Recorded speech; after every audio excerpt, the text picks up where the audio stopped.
안녕하십니까. 이해로 통하는 기초경제학 서우성입니다. 반갑습니다. 자, 이번 시간은 이제 조세의 부가와 기착인데요. 요거는 이제 재정학에서 되게 중요한 파트입니다. 나중에 여러분들이 재정학을 하실 때 뭐 초과부담 뭐 되게 복잡한 얘기를 할 건데 기초경제학에서 어디까지 다뤄야 되는가에 대한 고민을 좀 많이 했어요. 물론 회계사 경제학에도 되게 많이 나오는 내용이고요. 하지만 재정학에서 정말로 시험에 출제되는 부분입니다. 그래서 기초니까 아주 기초적인 부분만 할게요. 그래서 근데 처음 하시는 분들은 이게 조금 어려울 수도 있습니다. 먼저 소비자 잉여와 생산자 잉여라고 하는 잉여에 대한 부분에 대한 정리를 한번 할 거고요. 두 번째는 조세의 부가와 효과에 대해서 딱 종량세만 할 겁니다. 종량세만. 그래서 이 두 가지를 할 거다라는 말씀을 드리면서 시작을 할게요. 먼저 잉여라는 게 있습니다. 잉여. 우리가 현실에서 잉여는 좋은 말이에요? 나쁜 말이에요? 잉여롭다. 안 좋은 말이에요. 그런데 경제학에서는 굉장히 좋은 겁니다. 그래서 경제학을 배우신 분들은 잉여가 얼마나 좋은 뜻인지 알고 있을 거예요. 그래서 우리가 의도치 않게 더 얻은 것을 우리가 잉여, 서플러스라고 표현을 합니다. 그러면 이게 무슨 뜻이냐면 여기서 알아야 되는 것은 소비자 잉여와 생산자 잉여에 대한 이야기를 해야 되겠죠? 그럼 소비자는 어떠한 가격을 냄에 있어서 최대값을 생각할까요? 최소값을 생각할까요? 최소값이라고 생각하시면 안 돼요. 왜냐면 우리가 청바지를 사러 갔는데 내가 만약 10만 원을 들고 갔다 이겁니다. 그러면 나는 10만 원을 넘는 청바지를 살 수가 없죠. 내가 가지고 있는 예산이 10만 원이기 때문에 나는 딱 10만 원짜리가 맥스 최대값이라는 거예요. 그래서 소비자 잉여는 최대 지불용이라는 단어 기억하셔야 돼요. 최대 지불용이가 무엇으로? 수요 곡선으로 표현이 됩니다. 그런데 생산자 잉여는 뭐냐면 우리가 비용인데 최대 비용이겠어요? 최소 비용이겠어요? 우리가 어떠한 사람을 했을 때 이런 얘기 한다고. 나 손해보면서 장사하는 거야. 여러분 손해보면 망해야 돼요. 그죠? 그런데 물론 장기 단기가 있겠지만 거기까지는 아니고 우리가 단순하게 경제학에서는 손해를 보면 망해야 돼. 그래서 최소한 이 정도는 받아야 된다라는 최소 비용이에요. 최소 비용. 최소 비용. 이제 공급이고요. 우리가 D는 이제 뭘로? MB 한계 편익으로. 다음 시간부터 우리가 소비자 이론부터 진행이 또 하게 되겠지만 여기는 뭐가 된다? MC라고 하는 한계 비용이 됩니다. 한계 편익과 한계 비용. 그러면 이걸 왜 했겠냐? 예시를 들어드리려고 하는 거예요. 저는 제가 좋아하는 음식은 생선을 좋아합니다. 저는 회를 좋아하지 뭐 고기를 그닥 좋아하진 않는 것 같아요. 근데 먹다 보면 맨날 고기야. 고기인데 예를 들어서 이제 노량진 수산시장은 정찰제가 아니라 상인과의 흥정을 통해서 내가 물건값을 결정하는 거잖아요. 그래서 제가 이제 좋아하는 도미인 좋아하는 고기인 도미를 먹으러 갖다 칩시다. 근데 도미를 했더니 아주머니가 이 도미 얼마예요? 그랬더니 에이 싸게 줄게 20만 원에 가져가 이렇게 말씀하셨어요. 그러니까 제가 최대 지불용이가 10만 원이었는데 어떻게 됐어? 아주머니가 20만 원을 부른 거예요. 그러면 저는 뭐가 들어가겠습니까? 네고시에이션이 들어가겠지. 좀 깎아주세요. 제가 자주 올게요. 그래? 그러면 7만 원에 드릴게요. 7만 원 드렸어. 그러니까 빼기 시장 가격이 7만 원을 한 거죠. 그럼 나는 실제로 10만 원을 지불할 용의가 있었지만 7만 원을 주고 샀기 때문에 나는 3만 원의 잉여가 발생하였다라고 말씀드릴 수가 있는 것입니다. 그런데 이제 그 생선 가게 아주머니 입장에서 보자고요. 본래 원가가 3만 원이야. 그런데 저를 딱 봤더니 얘가 좀 그냥 좀 얼굴도 좀 기름기가 넘치고 그러니까 좀 비싸게 불러서 사겠지라고 해서 20만 원 그냥 부른 거예요. 그죠? 그랬더니 제가 10만 원에 깎아달라고 하니까 7만 원에 깎아준 거죠. 아주머니가. 그러면서 그래 나는 3만 원의 돈을 받았지만 시장 가격으로 얼마를 받았다? 7만 원을 받았으니까 아주머니도 4만 원의 잉여를 얻은 것입니다. 어떤 의미인지 알겠죠? 이것이 시장에 있는 얘기야. 물론 이거는 아주 학문적인 얘기죠. 우리가 그런 것까지 다 복잡하게 생각하고 살진 않아. 이해했어요? 그런데 결론은 우리가 거래가 이루어질 때 일반적으로 둘 다 잉여가 생길 수 있고, 그래서 현실에서 사용하는 잉여라는 멘트보다 경제에서 얘기하는 잉여가 훨씬 더 좋은 개념이다라는 거죠. 결론은 이거의 합이 소비자 잉여고요. 이거의 합이 생산자 잉여다. 생산자 잉여다라고 말씀드릴 수가 있는 것이죠. 그럼 이걸 이제 그래프로 표현을 해볼게요. 자, 뭐냐면 이런 겁니다. 자, 페이지 P0Q가 있는데 지금 공급이 있고 지금 수요가 있고 균형 가격이 이렇게 있다 합시다. 이게 1,000원이고요. 여기가 이제 3개라고 할게요. 그냥 단순하게. 그러면 먼저 하나에 대해서 얘기했을 때 수요는 뭐였다? 최대 지불용의. 공급은 뭐였다? 최소 비용이었다라는 거죠. 그럼 이 곳에서는 1,000원의 거래가 되고 있는 거예요. 그러면 공급자는 이때 300원만 받으면 됐어. 그러면 300원만 받으면 되는데 얼마를 받았어요? 1,000원을 받았으니까 요만큼이 뭐가 되겠다? 생산자 잉여가 된다는 뜻이죠. 그죠? 그런데 소비자는 하나일 때 1,800원까지 지불할 용의가 있었는데 얼마에 산 거야? 1,000원 샀으니까 요 차이가 뭐가 된다? 800원이 소비자 잉여가 된 거죠. 어떤 느낌인지 가요? 다시 두 개째가 됐을 때 단가가 올라서 얘는 이제 얼마가 됐어? 600원이야. 그러면 얘는 600원을 받아야 되는데 1,000원을 받았으니까 지금 400원이 뭐가 되는 것이다? 소비자 잉여가 아닌 생산자 잉여가 되는 것이고, 이때 소비자는 1,400원을 지불할 용의가 있었는데 이건 임의로 숫자를 정한 거지 제가. 그때 1,000원 샀으니까 또 400원의 잉여가 생겼다라는 거죠. 그런데 지금 보면 결국은 뭐예요? 시장 가격을 중심으로 수요 곡선과의 차이가 뭐가 된다? 소비자 잉여가 되고, 공급 곡선과의 차이가 뭐가 된다? 생산자 잉여가 된다라는 것이죠. 그럼 결론은 지금 이 숫자가 나눠진 개념인데, 제가 첫 번째 시간에 뭐라 그랬냐면 우리가 경제에서 연속된다는 숫자의 개념이 있고 그게 있어야 미분과 적분이 가능해진다 그랬어요. 그러니까 요 사이값도 있다고 치면 공급 시장 가격과 공급선의 차이인 요 면적이 뭐가 된다? 생산자 잉여의 값이 되고, 수요 곡선과 시장 가격의 요 차이인 요 면적이 전체가 뭐가 된다? 소비자 잉여가 된다는 것이죠. 그래서 균형 가격 중심 위 소비자 잉여 및 생산자 잉여 둘 다 하면 총 잉여고요. 여기서 중요한 것은 이러한 잉여를 극대화시키는 가장 간단한 방법은 우리가 시장에 맡겨두면 된다는 겁니다. 그래서 앞으로 여러분들이 뒤에 진행되는 뭐 최고 가격제, 최저 가격제, 물론 여기서는 할지 안 할지 모르겠지만 그 다음에 조세 귀착, 독점 뭐 이런 것, 이건 완전 경제 시장이니까 시장에 어떠한 인위성을 가하게 되면 잉여가 줄어들어요. 그래서 잉여의 극대화는 그냥 시장에게 맡겨두는 거다.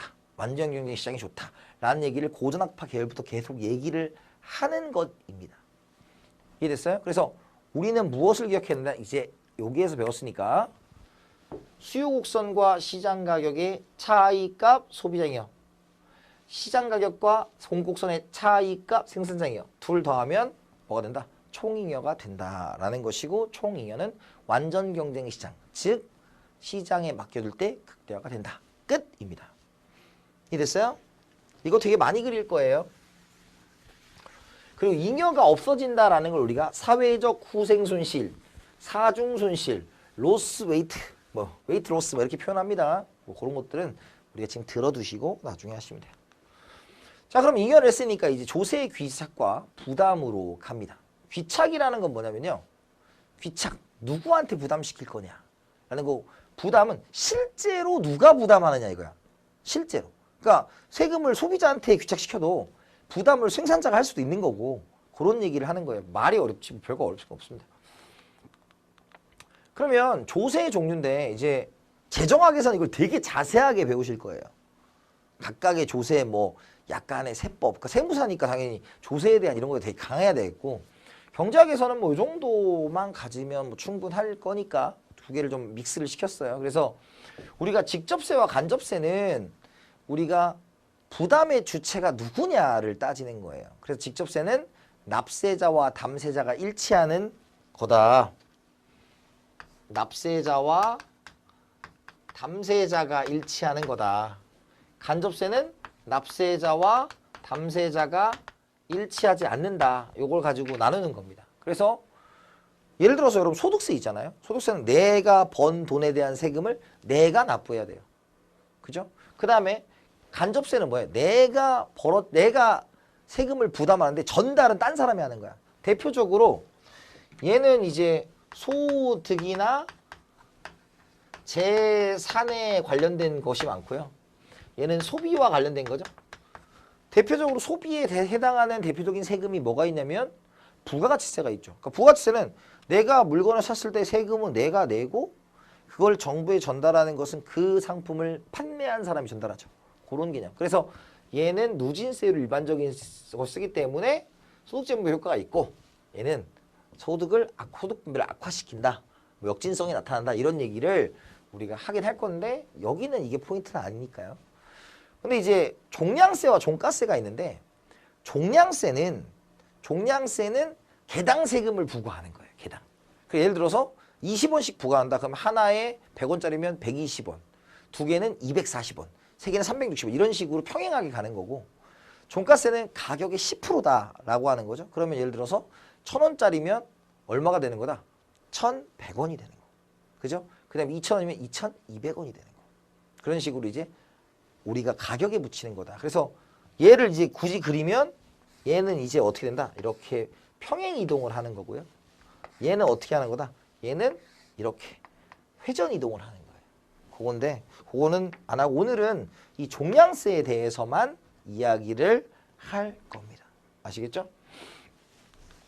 자, 그러면 이제 부담을 누구에게 할 거냐? 소비자와 생산자에게 할 건데, 먼저 우리가 여기에 좀 가정을 둘게요. 가정. 그래서 이제 그래프를 좀 볼 건데, 기초니까 아주 기초적인 얘기만 할게요. 첫 번째가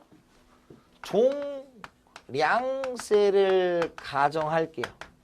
종량세를 가정할게요. 그래서 개당 붙이는 세금이고, 먼저 공급으로 생산자를 설명한 다음에 소비자는 이런 의도로 똑같이 그려져요 라는 걸로 마무리를 짓는 걸로 하겠습니다. 아시겠죠?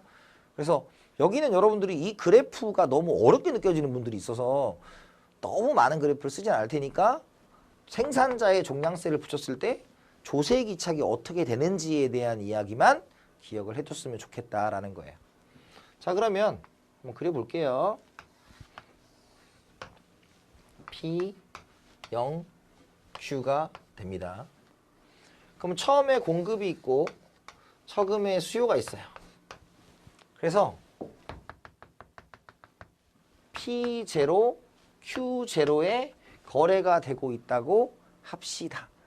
그랬더니 이해가 안 되니까 여러분들이 이제 1,000원에 100개가 거래되고 있다고 그냥 할게요.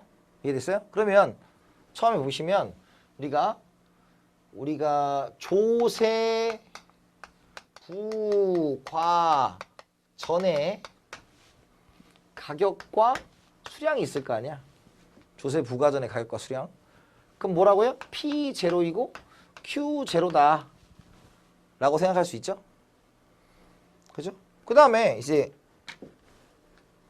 우리가 이제 조세를 부과하는데 공급자한테 부과를 하는 거야. 그러면 한번 생각해봐요. 공급자한테 가격에 대해서 조세를 부과하면 공급자는 생산비가 늘어난다고 생각하겠어요? 줄어든다고 생각하겠어요? 늘어난다고 생각하죠? 그러면 생산비가 늘어난다는 것은 공급이 증가해야 돼? 감소해야 돼? 감소하겠죠. 왜? 돈이 더 많이 드니까.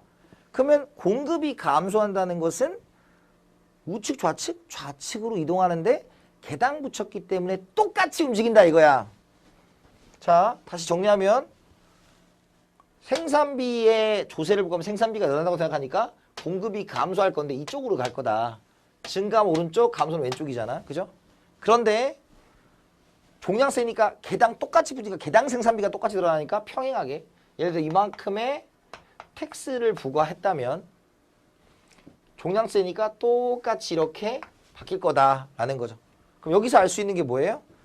세금을 올린 만큼 가격이 올라가진 않아. 예를 들어 세금을 얼마 붙였다. 예를 들어서 600원을 붙였다 그러면 1,600원이 가격이 돼야 되는데 그게 아니라 여기 있죠? 1,600원만큼 올라가진 않는다고. 그래서 600원을 붙였을 때 지금 어때요? 가격이 P1, 거래량이 Q1으로 줄어들었다라는 거죠. 가격은 뭐였어요? 올라갔죠. 거래량은 줄어들었죠. 그럼 이제 숫자를 임의적으로 또 써볼게요. 여러분 이해를 돕기 위해서. 그럼 여기가 뭐야? 뭐 1,200원이라고 치자. 1,200원. 그리고 얘가 80개로 줄었더라. 그러니까 가격은 어때요? 올라가고 줄어든 거지. 그러니까 이게 무슨 뜻이냐면 소비자는 공급자한테 세금을 부과한 건 몰라요. 모르는데 생산자가 생산비가 많이 든다고 생각하기 때문에 공급을 줄여서 가격이 어쨌든 올라갔잖아. 그러니까 수량을 줄이는 거죠.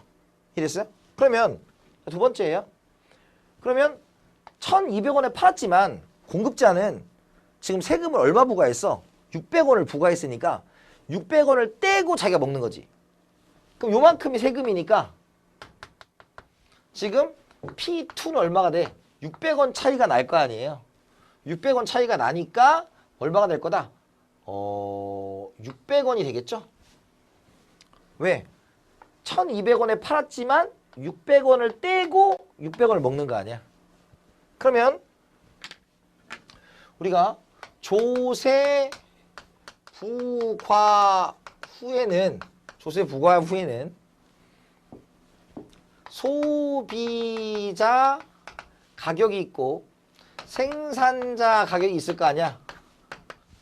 그럼 소비자 가격은 얼마예요? P1이죠. 생산자 가격은 P2일 거 아니야. 그럼 요걸 빼면 이제 뭐가 되는 거야? 텍스, 조세, 종량세가 되는 거죠. 종량세. 이해됐어요? 그러니까 우리가 여기서 1,600, 1,200원, 600원에서 600원 나온 거 아니야. 그죠? 그럼 소비자는 가격이 올라갔다고 생각하고 얘는 손해본다고 생각하는 거죠. 그 다음에 거래량은 Q1으로 줄어들었다. 됐습니까? 그럼 결국 첫 번째 알 수 있는 건 뭐야? 생산자한테 조세를 부과했더니 가격은 올라가고 거래량은 줄어들었다라는 겁니다. 자, 이제 우리가 이제 배운 잉여를 이제 할 시간이에요. 자, 보면 요건 이제 필요 없으니까 지울게요. 자, 뭐냐면 첫 번째 여기를 우리가 A라고 합시다. A. 그리고 여기를 B라고 하고 여기를 C라고 하고 여기를 D라고 하고 여기를 E라고 하고 여기를 F라고 합시다. 오늘은 자꾸 D 다음에 F를 써가지고 A, B, C, D, E, F죠? 됐습니까? 자, 그럼 먼저 조세 부고 중에서 소비자 잉여를 한번 생각해 볼게요. 소비자 잉여. 아까 소비자 잉여는 뭐였어? 최대 지불 용의를 나타내는 수요 곡선에서 시장 가격을 뺀 것이다 라고 말씀을 드렸죠. 따라서 소비자 잉여는 뭐예요? 수요 곡선과 시장 가격의 차이를 뺀 A 더하기 B 더하기 C가 소비자 잉여가 됩니다. 반대로 생산자 잉여는 시장 가격에서 공급 곡선의 차이 값을 얘기했던 것이고 이렇게 하는 것이 생산자 잉여가 되죠. 그래서 생산자 잉여는 D 더하기 E 더하기 F가 된다. 여기까지 됐어요? 자, 그런데 소비자가 산 것은 지금 어때요? 요 가격에 주고 산 거지. 그러니까 소비자 잉여는 어떻게 된다? 얘가 소비자 잉여가 된다는 거 이해돼요? 조세를 부과하고 나면. 그 다음에 그럼 여기 뭐가 돼요? A가 되겠죠? 그 다음에 생산자 잉여는 실제로 얘가 받은 건 여기지? 세금을 뗐으니까. 그러면 여기가 뭐가 돼요? 생산자 잉여가 된다는 거죠. 그래서 F가 된다라는 겁니다. 그러면 조세는 소비자와 생산자의 잉여를 감소시킨다는 거죠. 이해됐어요? 그러면 조세는 어때? 정부는 600원씩 600원씩 80개에 대해서 부과를 시킨 거죠. 그러면 요 멘트는 여기에 해당하는 건 다 뭐가 되는 거야? 조세 수입이 되는 거죠. 정부가 가져간 거니까. 그러니까 얼마야? 600원씩 80개니까 68에 48 가져간 거지. 그래서 B 플러스 E가 뭐가 되는 거다? 조세 수입 정부가 가져간 거야. 자, 여기까지 됐어요? 자, 그런데 자, 본래 B는 누구 거였어요? 소비자. 그러니까 이걸 누가 부담했다? 소비자가 부담했다라는 것이고, E는 본래 누구 거였어? 생산자 거죠. 그러니까 생산자 부담이라는 거죠. 그래서 B를 우리가 소비자가 부담한 것이고, 그 다음에 E를 누가? 생산자가 부담했다는 거예요. 그럼 여기서 느끼는 게 뭐야? 분명히 세금은 누구에게만 붙였다? 생산자, 공급자에게만 붙였는데 실제로 부담은 누가 하고 있다? 둘이 나눠서 하고 있다라는 것이죠. 이해됐어요? 그게 이제 귀착과 부담에 대한 이야기를 하는 겁니다. 그러면 이렇게 됐어요. 근데 이제 문제가 하나 발생했어. 지금 대체로 얘는 누가 가져갔냐 이거야. 아무도 가져간 사람이 없다 이거죠. 왜? 소비자, 생산자, 정부. 그럼 얘는 누가 가져갔어? 가져간 사람이 없다라는 거죠. 그래서 우리가 C 플러스 D를 우리가 사중 손실이라고 하는 거죠. 데드웨이트 로스 그래가지고 우리가 잉여의 강소분을 후생 손실, 사중 손실이라고 표현합니다. 그럼 여기서 말하는 건 뭐예요?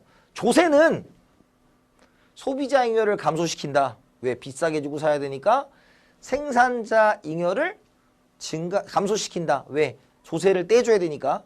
조세는 수입은 정부가 늘어날 수 있으나 사회적으로 잉여가 감소되는 거다. 그러니까 이 그림을 만들어낸 사람은 결국 세금을 걷자는 거예요? 걷지 말자는 거예요? 걷지 말자는 얘기야.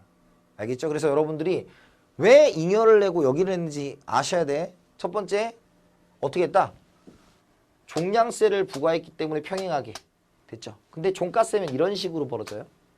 아시겠죠? 그럼 이제 여러분 나중에 재정학이나 경제학에서 배우시면 되고 저랑. 두 번째는 이 상태에서 소비자 잉여, 생산자 잉여였는데 세금을 부과했더니 소비자 잉여 A, 생산자 잉여 F로 줄어들고 조세 수입이고 후생 손실이 발생하더라 라는 겁니다. 자, 똑같은 논리야. 똑같은 논리로 우리가 이제 뭐도 그릴 수 있냐면 수요자한테도 그릴 수가 있어요. 소비자한테도. 자, 어떻게 그리냐면 이것도 심플한 논리예요. 잘 보세요. 자, 이렇게 있잖아요. 그러면 이 상태에서 뭐 할 수 있다? 소비자한테 부과를 시키는 거예요. 그럼 소비자가 야, 너 세금 내야 돼 라고 하면 우리가 일단 사고 세금을 생각할까요? 사기 전부터 세금을 생각할까요? 사기 전부터 세금을 생각하죠. 그러니까 지금 요 상태에서 뭐 할 거다? 수요가 줄어들 거다. 이렇게 하는 거죠. 그러면 생산자는 이 가격을 받았고요. 소비자는 여기다가 세금을 붙여서 요 가격에 가야 되는 거죠.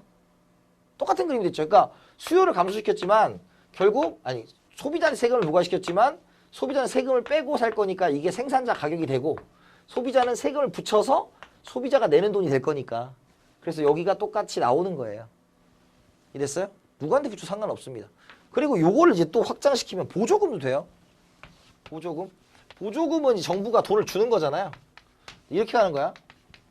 보조금을 붙이면 종량세를 붙이면 그러니까 대략만 설명하는 거예요 지금. 이렇게 붙일 거 아니야. 왜? 공급자한테 보조금을 주면 생산이 늘어나는 효과를 가져오죠. 그래서 정부는 보조금을 주면 어떻게 된다?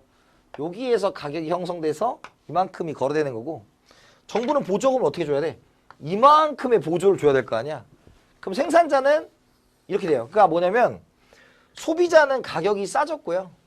생산자는 가격이 비싸졌기 때문에 지금 소비자는 이만큼이 늘어난 거고요. 잉여가. 생산자는 이만큼이 늘어난 거지. 근데 여기는 어때요? 정부가 돈을 쓴 액수는 여기인데 여기는 가져간 사람이 없잖아. 그러니까 이건 후생순시 된다고. 그런 식의 논리입니다. 지금 이건 이런 게 있다고 알려드리는 거예요. 왜? 나중에 당황하지 마시라고. 당황하지 마시라고. 이해됐습니까? 그래서 여기서 논리를 많이 펼칠 수 있어요. 근데 다 한 거예요, 사실. 아까 종가세에 대한 얘기 했잖아요. 종가세도 똑같은 거니까 요 그래프만 어떻게 이렇게 기울이면 하면 돼요. 기울이면 되고 여기서 이제 수식이 좀 들어갈 건데 그건 여러분들하고 나중에 하면 되고. 그래서 종량세, 종가세, 소비자, 생산자에게 부과할 경우에 똑같은 형태로 붙이면 되고 보조금도 후생 손실이 발생하는구나. 보조금이라고 마냥 좋은 것만은 아니구나. 라는 거 정도를 체크해야 됩니다. 근데 중요한 것은 여기서 여러분들이 가격이 어떻게 변했고 잉여가 어떻게 변했고 그 그림을 이해할 수 있느냐. 처음 보신 분들은 이 그림이 되게 낯설 거란 말이에요. 근데 잉여 그래프는 계속 그릴 수밖에 없어요. 여러분들이 이쪽 파트에 가게 되면. 아시겠죠? 그렇게 체크한 것이다 라는 겁니다. 나중에 할 거예요. 그러니까 지금 이렇게 한번 들어보는 거죠. 이런 여기가 있었다 라는 겁니다. 그럼 이제 뭐가 있냐. 자, 이런 탄력성과 조세 부담이에요. 이것도 되게 쉬워요. 이제 배웠어. 이제 앞에 거랑 연결돼야 돼요. 그래서 지금 처음 공부하시는 분들한테 해드리고 싶은 말은 그건 아까도 얘기했지만 너무 마이크로하게 그걸 다 집중적으로 파고 들어가지고 이게 이해될 때까지 안 넘어가고 이러지 마세요. 경제학 그렇게 공부하는 거 아니고 제가 항상 강조드리는 게 뭐냐면 이해가 되고 안 되고를 떠나서 일단 완강을 한 바퀴 하셔야 돼요. 그래서 내가 이해가 안 되는 부분 체크하고 이해되는 부분은 체크하고 그래서 안 되는 부분을 보는데 되게 웃긴 게 듣다 보면 자연스럽게 이해되는 게 있어요. 왜? 전체 그림을 알게 되면. 그런 것들을 위해서 이 기초 경제학 강의를 하는 겁니다. 그러면 이 탄력성과 조세 부담에서 우리 탄력성이라는 거 기억나죠? 탄력성은 뭐였어? 누워 있으면 탄력, 서 있으면 비탄력이었고요. 두 번째 조세 부담이란 건 뭐냐면 총 조세액 중에서 아까 B하고 E가 있을 때 B는 소비자 부담이고 E는 생산자 부담이었죠. 그거를 책정해보자 라는 겁니다. 그래서 탄력적이다 비탄력적이다를 아주 심플하게 그리면 이런 거예요. 먼저 우리가 수요와 공급 중에서 수요가 탄력적이라고 생각을 해볼게요. 그러면 수요가 탄력적이면 누워야 돼요? 서야 돼요? 그렇죠. 눕게 그려야 되죠. 눕게 그리고 공급을 쓰게 그려보자 라는 겁니다. 그리고 종량세 공급자에게 부과하는 걸로 통일하겠습니다. 그럼 처음에 이렇게 있죠. 그러면 조세를 부과합니다. 이만큼 조세를 부과하면 평행하게 가야 되겠죠. 평행하게 이렇게 되는 거죠. 그러면 이 상태에서 이제 어떤 일이 벌어진다. 자, 따다닥 따다다다닥 따다닥. 그래서 여러분들 기억나죠? 이 위쪽이 누가 부담하는 거였다? 소비자가 부담하는 거였고 밑에가 생산자가 부담하는 건데 눈이 있으면 알 수 있죠. 누가 많이 부담하는지. 생산자가 많이 부담하죠. 자, 다시 이번에는 수요와 공급자가 있는데 이렇게 공급이 이제 탄력적이라고 해볼까요? 그러면 공급을 아주 눕게 그리고 수요를 아주 쓰게 그려보겠습니다. 그러면 이렇게 있죠? 그럼 똑같이 공급자에게 세금을 부과하면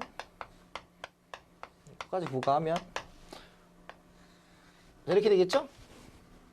그러면 어떻게 된다? 따다다다닥 따다다다닥 따다다 이렇게 되겠죠. 그러면 여기가 이제 누가 부담하는 거야? 소비자가 부담하는 거죠. 그 다음에 여기가 누가 부담하는 거다? 생산자가 부담하는 거죠. 눈이 있으면 누가 많이 부담한다는 걸 알 수 있어. 네, 소비자가 많이 부담한다는 걸 알 수 있죠. 근데 이것도 외울 필요가 없어. 잘 봐요. 한번 생각해봐. 생각해봐. 우리가 탄력적과 비탄력적이라는 것은 탄력적이라는 가격이 변했을 때 그 시장을 떠날 수도 있다는 얘기예요. 안 먹어, 안 사, 안 만들어. 이거 무슨 말인지 알아요? 막무가내야. 근데 비탄력적이라는 건 뭐야? 가격이 올라도 그래서 난 사야지 이런 거 아니에요. 가격이 올라도 그래 난 만들어야지 이런 거 아니야. 어쩔 수 없이 만들어야지 이런 거 아니야. 그럼 생각해봐요. 조세를 부과시켰어. 그럼 누가 많이 부담하겠냐고. 그렇죠. 비탄력적인 쪽. 시장을 떠날 수 없는 쪽이 부담할 거다라는 겁니다. 그래서 결론은 딱 하나. 기억하면 돼요. 자, 보세요. 그러면 비탄력적일수록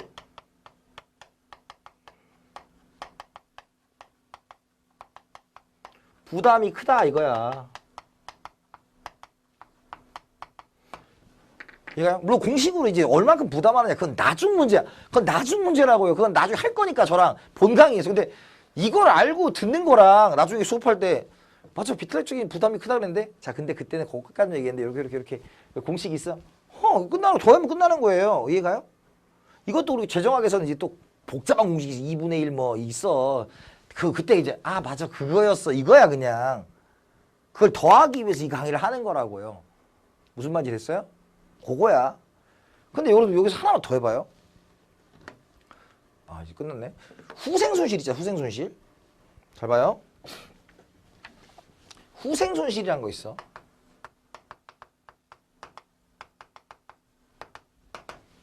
자 잉여의 감소분이야. 자 이것도 여러분 심플하게 생각해봐요. 탄력적 우리가 소비든 생산이든 시장에 나와서 시장 거래에 참여해야 생기는 거죠. 그런데 시장을 떠난다. 그렇다는 것은 결국 뭘 얘기해요? 잉여가 없어진다는 얘기야. 그래서 후생 손실은 뭐 할수록 크다? 탄력적일수록 크다. 왜?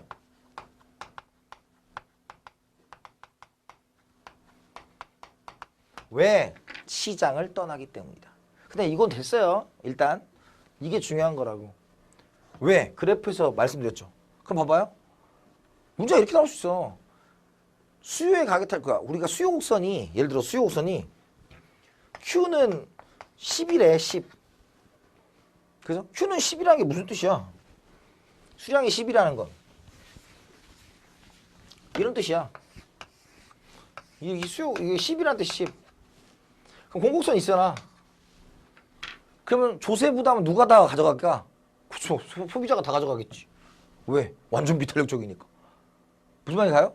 그러니까 기본적인 논리를 기억하라는 겁니다. 다시 결론이 뭐다? 결론이 비탄력적이면 조세 부담을 다 가져간다. 이해가요? 비탄력적인 쪽이 조세 부담이 크고 탄력적인 쪽이 탄력적이라면 뭐가 크다? 후생 손실이 크다. 됐습니까? 정리할게요. 오늘 간단하죠. 왜냐면 이게 밑도 끝도 없어요. 이건 하자 보면. 근데 여러분들이 두 가지의 개념을 기억했으면 좋겠다. 첫 번째가 잉여라는 개념과 두 번째는 조세의 귀착과 부담에 대한 개념. 소비자 잉여 최대 지불용이 마이너스 시장 가격. 최대 지불용이는 수요 MB다. 두 번째 생산자 잉여는 시장 가격 마이너스 최소 비용이 합이다. 그래서 MC다. 그래서 공급 곡선으로 표현된다. 이걸 합치면 뭐가 된다? 총 잉여가 된다.